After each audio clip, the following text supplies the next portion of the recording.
Dans le monde de la tech, il y a un conflit souvent silencieux, mais qui est bien réel et qui oppose ceux qui construisent les produits à ceux qui les gèrent. Au cœur de cette tension, il y a ce concept aussi puissant que mal compris, la dette technique. C'est une source énorme de frustration, de retard et même d'épuisement.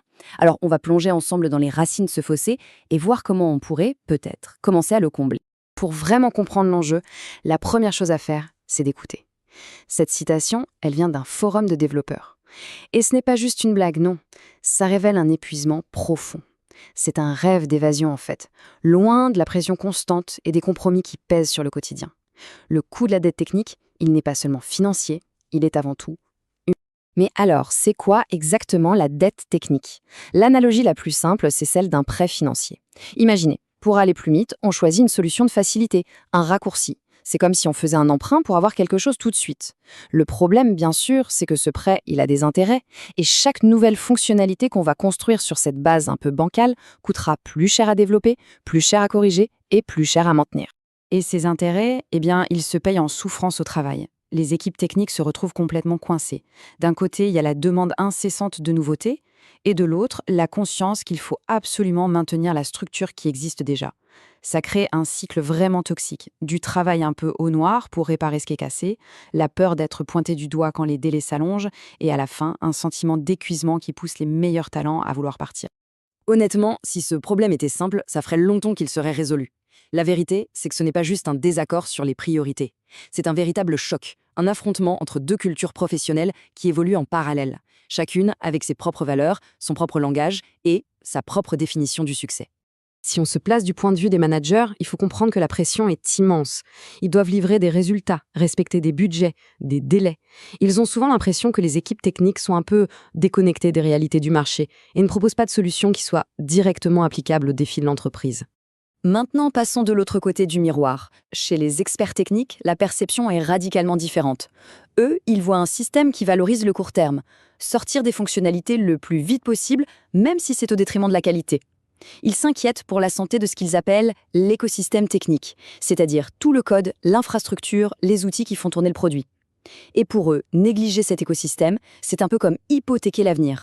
Ce tableau, il illustre parfaitement ce grand écart. D'un côté, on a une culture de l'artisanat, de la qualité du code, de la robustesse sur le long terme.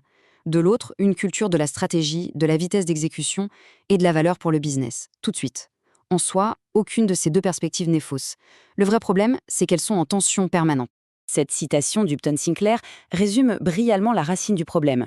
Il ne s'agit pas d'un conflit de personnalité ou de mauvaises intentions. Non, il s'agit d'un conflit de système. Chaque rôle est structuré par des incitations, un salaire, des bonus, une promotion, qui poussent à optimiser des résultats différents et parfois complètement contradictoires. Bon, on a bien posé le problème.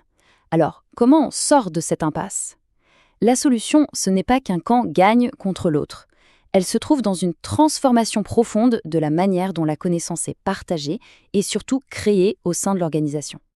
L'approche classique, on peut l'appeler le transfert. Les experts techniques présentent un rapport, ils font une démo, c'est un monologue et souvent, ça échoue. L'approche qui fonctionne, c'est la coproduction. Là, c'est un dialogue. Les deux parties définissent le problème ensemble et co-construisent la solution. La connaissance n'est plus un objet à transmettre, c'est une compréhension partagée à bâtir. Et voilà le point crucial, il faut changer de mentalité. La connaissance, ce n'est pas un produit fini qu'on peut envoyer dans un email, c'est un processus vivant, une relation qui se tisse à travers la conversation, le débat, la collaboration. C'est dans cet espace commun que les priorités peuvent enfin s'aligner. Ce changement au niveau de l'entreprise doit aussi s'incarner au niveau individuel. Et le test ultime de cette transformation, c'est le parcours de l'ingénieur qui devient manager. C'est un voyage qui demande de désapprendre au moins autant que d'apprendre. Cette phrase d'Elmana Pelvisco capture parfaitement l'essence de cette transition. Le focus se déplace radicalement du produit vers les personnes. Le succès n'est plus mesuré par la qualité de sa propre contribution, mais par sa capacité à permettre à toute une équipe de produire un travail d'excellence. Et le quotidien, il est méconnaissable. La journée de l'ingénieur est faite de longues périodes de concentration intense, avec un retour quasi instantané, le code marche ou il ne marche pas. La journée du manager, c'est une mosaïque de réunions, de changements de contexte, de décisions dont on ne verra les effets que des mois plus tard. Il faut apprendre à naviguer dans le flou. Pour quiconque entreprend ce voyage, voici une sorte de feuille de route. Il s'agit de résister à l'envie de coder la solution soi-même, de comprendre que la gestion humaine est une discipline à part entière. Il faut aussi intégrer le langage du business, faire confiance à son équipe et surtout avoir l'humilité de demander de l'aide. Une fois le fossé traversé, le véritable travail de leadership commence. Et ce travail repose sur des piliers fondamentaux qui s'appliquent bien au-delà de la tech. Le premier chantier, en fait, c'est soi-même. Finalement, tout repose sur ces 3 pratiques. Communiquer, ce qui veut surtout dire écouter plus qu'on ne parle pour vraiment comprendre. Déléguer, c'est-à-dire donner l'autonomie nécessaire tout en restant le garant du résultat. Et enfin, cultiver une curiosité insatiable parce que dans ce domaine, rien n'est jamais acquis. On termine sur cette réflexion. On l'appelle la dette technique. Mais son impact le plus lourd, il n'est pas dans le code, il est humain. Il se mesure en stress, en frustration et en carrière brisée. La question n'est donc pas seulement de savoir comment mieux gérer du code, mais plutôt comment mieux investir dans les relations humaines qui permettent de construire des choses durables ensemble.